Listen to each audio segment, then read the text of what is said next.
morning, student.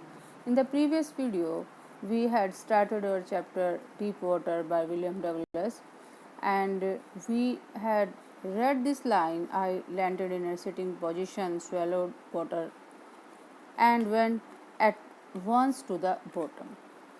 कि हमने इतना सारा मैंने सिटिंग पोजीशन में मैंने लैंड किया और पानी पीता गया मैं और तली तक बॉटम तक पहुंच गया. And now we will read the next line. I was frightened, but now yet frightened out of my wits. मैं डरा हुआ था लेकिन अभी तक मैं इतना नहीं डरा कि मैं अपनी बुद्धि अपनी विट्स खो दूं. On the way down I planned. जब मैं नीचे की ओर जा रहा था मैंने योजना बनाई. When my feet hit the bottom, कि जब मेरे पैर तली को छुएंगे, I would make a big jump, तो मैं एक बड़ी जंप लगाऊंगा, कूद लगाऊंगा. Come to the surface lie flat on it, और पानी की सतह पर आ जाऊंगा और उसके ऊपर फ्लैट लेट जाऊंगा. Paddle to the edge of the pool, और तालाब का जो किनारा है वहाँ तक पैडल मारते हुए पैरों को मारते हुए मैं पहुँच जाऊंगा. It seemed a long way down, those 90 feet were more like 90. ये मुझे वैसे तो क्या हमने पहले भी पढ़ा था कि केवल 9 फीट की ये दूरी थी, लेकिन ये जो डिस्टेंस है ये मुझे बहुत ज़्यादा लगा, एक लंबा रास्ता लगा. वो 9 फीट की जो दूरी है वो मुझे 90 से भी ज़्यादा लगी. Before I touched bottom my lungs were ready to burst, और वो इतनी लंबी दूरी थी कि जब तक मैं तली तक पहुंचता मेरे जो फेफड़े थे वो फटने को हो गए. But when my feet hit bottom, I summoned all my strength and made what I thought was a great spring upward. और जब मैं बॉटम में पहुंचा, जब मेरे पैरों ने तली को टच किया, I summoned होता है मैंने इकट्ठा किया या बुलाया अपनी पूरी शक्ति को, और made what I thought, जो मैंने सोचा था मैंने वही किया. मैंने एक बड़ी स्प्रिंग किया, मैं ऊपर की ओर उछला, अपवर्ड्स, ऊपर की ओर. I imagined I would bob to the surface like a cork, और मैंने तो ये सोचा था कि जब मैं ऐसे उछलूंगा तो मैं पानी की सतह पर बोतल के ढक्कन की तरह से, कोर्क की तरह से उछल जाऊंगा. Instead, इसकी बजाय I came up slowly, I opened my eyes and saw nothing but water. इसकी बजाय मैं धीरे धीरे ऊपर की ओर गया, और जब मैंने अपनी आंखें खोली तो मुझे पानी के अलावा कुछ भी दिखाई नहीं दिया. Water that had a dirty yellow tinge to it. Tinge होता है थोड़ा सा फ्लेवर आ जाना, हल्की सी झलक होना. एक ऐसा गंदा पानी जिसमें हल्का सा येलो झलक आई हुई थी, यानी कि हल्का सा पीला पानी मुझे दिखाई दिया. आई ग्रू पैनिकी, मैं घबरा गया, पागल सा हो गया. I reached up as if to grab rope and my hands clutched only at water. अब मैं इधर उधर वो हाथ मार रहा था, वो पकड़ने की कोशिश कर रहा था कि कोई रस्सी मुझे मिल जाए, लेकिन उसके हाथ में केवल पानी ही लग रहा था. आई वॉज सफोकेटिंग, मेरा दम घुट रहा था. आई ट्राई टू येल, मैंने चिल्लाने की कोशिश की, but no sound came out, लेकिन कोई भी आवाज़ नहीं आई. Out of the water, then my eyes and nose came out of the water. तब फिर जो है जब आवाज़ तो कोई सुनी नहीं, लेकिन फिर क्या हुआ, उसका नाक और उसकी आंखें पानी से बाहर आई. बट नॉट माई माउथ, लेकिन मेरा मुंह बाहर नहीं आया. I flailed at the surface of the water, मैं पानी की सतह पर फ्लेल मैंने किया. फ्लेल्ड होता है टू वेव और स्विंग. वेगरसली, यानी कि पूरे उत्साह के साथ, जोश के साथ, या फिर हम इसको थ्रैश भी कह सकते हैं, कि वो पानी को पटकने लगा सतह पर जैसे वो ऊपर पहुंचा. एंड स्वेलोड, और उसने उसको निगल लिया. एंड चौकड़, और उसका गला रुक गया. I try to bring my legs up, मैंने अपनी टांगों को ऊपर करने की कोशिश की, but they hung as dead weight, लेकिन उसकी टांगें, उसने सोचा था कि जब पानी की सतह पर आ गया हूँ तो अगर मेरे पैर भी थोड़ा ऊपर पहुँच जाए तो मैं तैर सकता हूँ, लेकिन उसकी टांगों ने काम नहीं किया.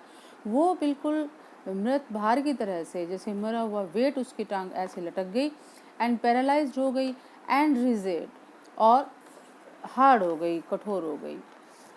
Great force was pulling me under, एक बड़ा ही शक्तिशाली जो बल था वो मुझे अंदर की ओर खींच रहा था. I scream but only the water heard me, मैं चिल्लाया लेकिन पानी नहीं कि मेरी आवाज़ सुनी, और कोई मेरी आवाज़ सुन ही नहीं सकता था. I had started on the long journey back to the bottom of the pool, और तालाब की वो जो तली थी ना उसकी ओर एक बार फिर से मैंने अपनी लंबी यात्रा शुरू की। बट राइटर ने उसको लंबी यात्रा कहा है क्योंकि वो उसने पहले भी जिक्र किया कि वो तो मुझे इतनी लंबी लगी कि जैसे 90 फीट की जो है दूरी हो।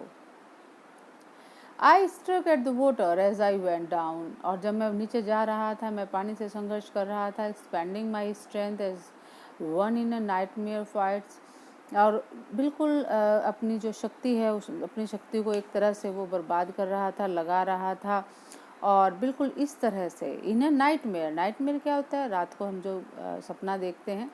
Fights and irresistible force, irresistible होता है नेसेसरी और अट्रैक्टिव भी कह सकते हैं, और यहाँ पर ऐसी चीज़ जिसके साथ हम मुकाबला ही नहीं कर सकते, जिसका हम विरोध नहीं कर सकते हैं, ऐसे बल के साथ जैसे हम सपने में लड़ते हैं। I had lost all my breath, मैं मेरी पूरी सांस में खो चुका था। माई लंग्स एक्ट, मेरे फेफड़ों में दर्द हो रहा था।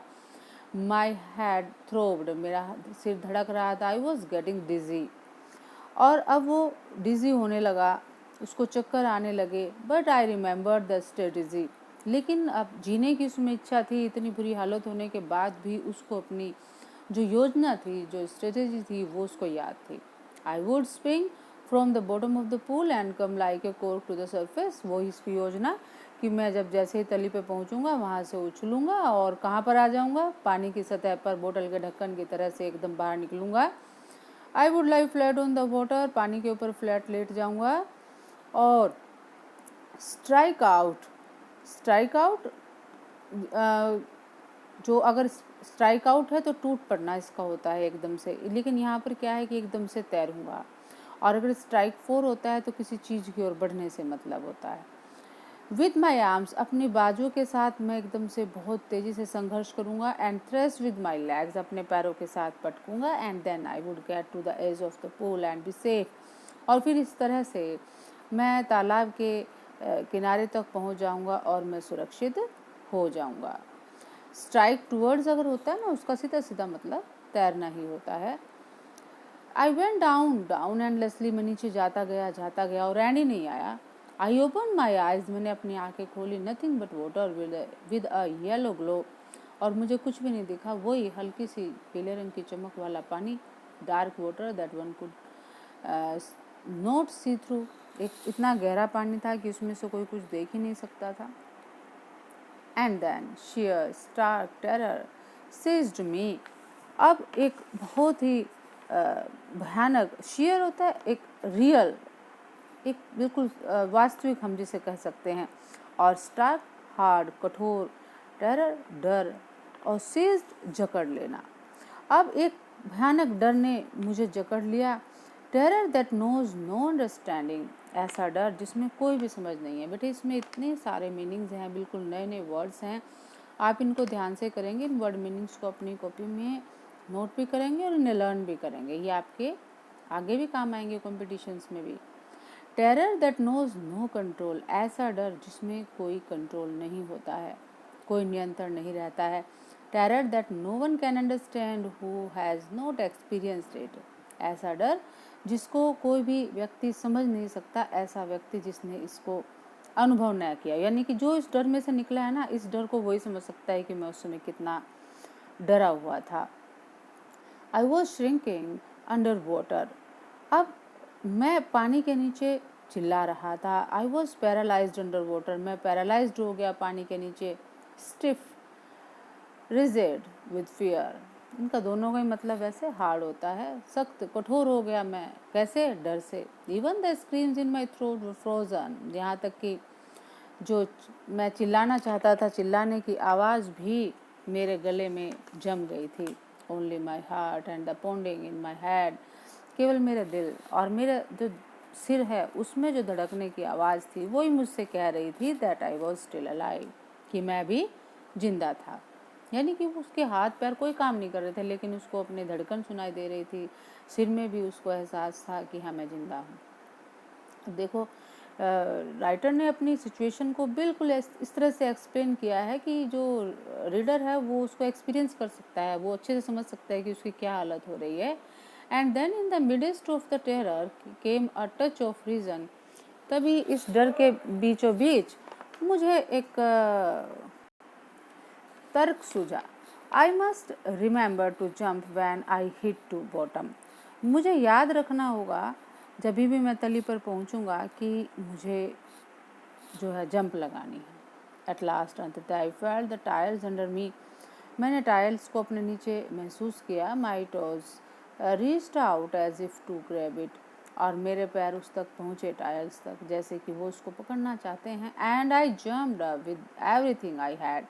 और जितनी भी शक्ति मेरे साथ थी ना, उस पूरी शक्ति के साथ मैंने ऊपर की ओर जंप लगाया। But the jump made no difference. लेकिन जैसे पहले कूद लगाई थी मैंने, बिल्कुल वैसे ही अब था, कोई फ़र्क तो पड़ा ही नहीं।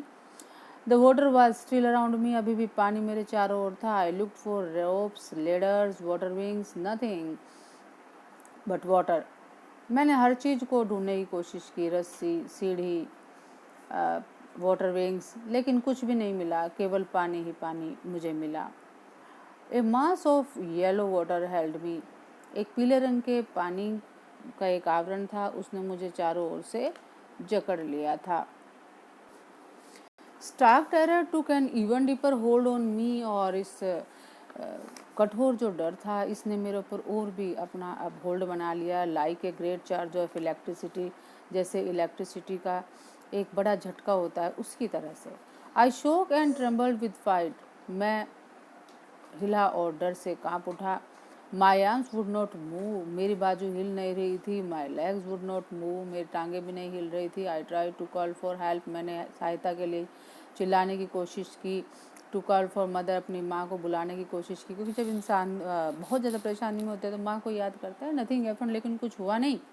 एंड देन स्ट्रेंजली, बड़ी अजीब बात है, there was light. I was coming out of the awful yellow water. मुझे रोशनी दिखी थोड़ी सी, और मैं उस भयानक पीले रंग के पानी से बाहर आ रहा था। एटलीस्ट माई आइज वर, कम से कम मेरी आंखें तो बाहर ही थी। My nose was almost out too, और मेरा नाक भी लगभग पूरा बाहर था।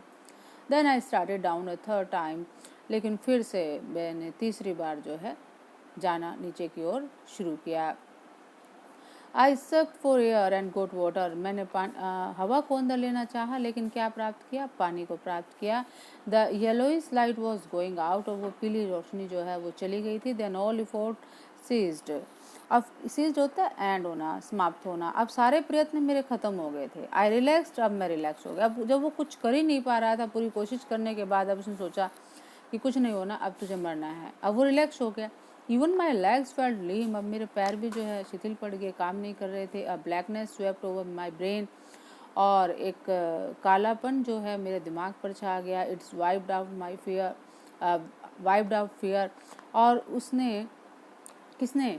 डर ने। एक जो रिलैक्स की पोजीशन में जो वो पहुंचा ना, जो कालापन उसके दिमाग पे जब छा गया, उसकी वजह से उसका जो डर है ना, वो भी समाप्त हो गया।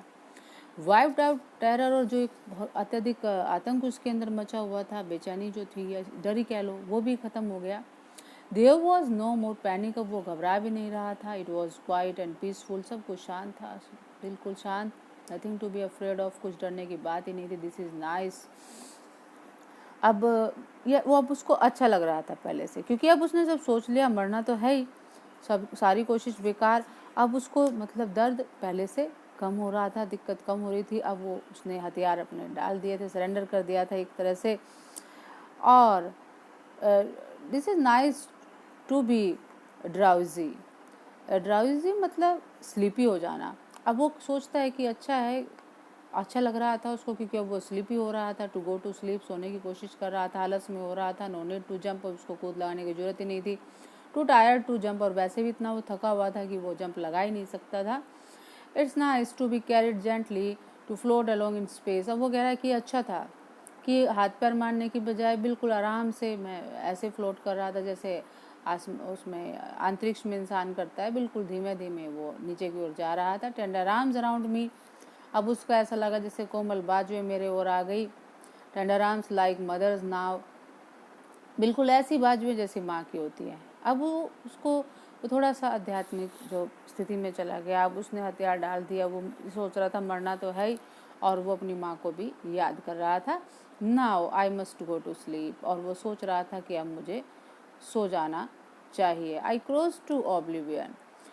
आई क्रॉस टू ओबिवियन मतलब होता है कि एक जो याद जो हम रखते हैं ना, वो सब कुछ उस समय आदमी भूल जाता है, और वो एक ऐसी पोजीशन होती है जब इंसान लाइफ से जो है डेथ की ओर बढ़ रहा होता है, अनकॉन्शियस वो हो जाता है।